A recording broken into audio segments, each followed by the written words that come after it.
53 বছর সব দলকে দেখছি, এখন জামাতকে দেখো। আরে ভাই, জামাতকে তো 53 বছর আগেই মানুষ দেখে ছুঁড়ে ফেলছে। এটা যে নষ্ট জিনিস, এটা তো 53 বছর আগে ছুঁড়ে ফেলছে।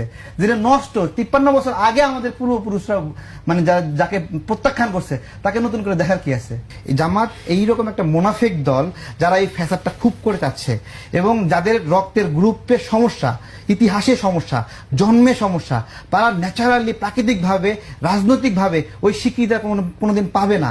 যেহেতু তারা স্বীকৃতি পাবে না, তারা সবসময় ঝড় চায় এবং ঝড় হতে হতে হতে কোনো সময় যদি একবার বসে পড়ে, তাহলে সুপারগুলো লাগায় ওই চেয়ারে এমন ভাবে বসবে যেন আর জীবনে না উঠতে হয়। ঝড় না, এখন তাওয়া গরম করার কথা বলেছেন। তাওয়া গরম, আচ্ছা আচ্ছা, তাওয়া গরমের বিষয় হলো এটা।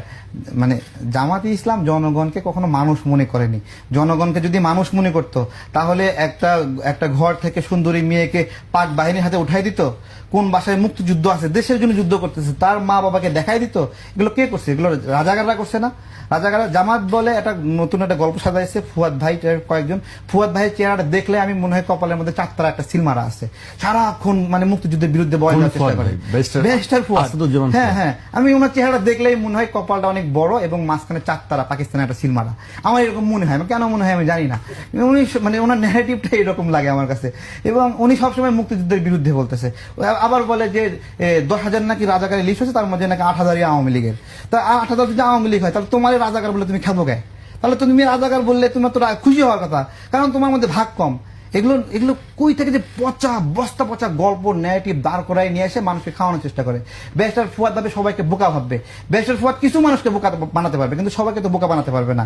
তো তারা এগুলো নিয়ে বিভিন্ন উইংস ভাগ খুলে খুলে খুলে রাজনীতির বিভিন্ন মঞ্চ খুলে তাদের মতো করে ওই একটা ভাগ দেখানোর চেষ্টা করতেছে।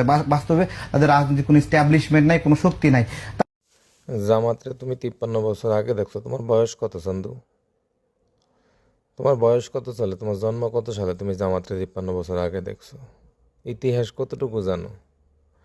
ওই তুমি করে মুখস্থ ইতিহাস শিখাইছে জামাত শিবির রাজাকার, জামাত শিবির রাজাকার, ওইটার মধ্যে পড়ে আছো। তো 53 বছর আগে যারা রাজাকার ছিল, 53 বছর আগে যারা যুদ্ধবিরোধী ছিল, তো তারা এখন কয়জন বাইচা আছে? জামাতের মধ্যে কয়জন আছে দেখাও। তুমি দেখাও কয়জন আছে যে সরাসরি মুক্তিযুদ্ধের বিরুদ্ধে কথা বলছিল। আর এখন বর্তমানে ওই যে তুমি আবার ব্যারিস্টার ফুহাদ নিয়ে কথা বলতেছো। ব্যারিস্টার ফুহাদ, ওনার নামের আগে দিয়ে একটা পদবি আছে ব্যারিস্টার। তোমার মতো আম নাই, বুঝছো নি? কর্ম কোনোটা ছোট না, কিন্তু তুমি মানুষের যেমন ছোট করে কথা বলো, তোমারে ছোট করে, এই জন্য মানুষ তোমারও ছোট করে কথা বলে, তোমার নিয়ে গালাগালি করে। ওই ব্যক্তি ব্যারিস্টার ফুয়াদ যেটুকু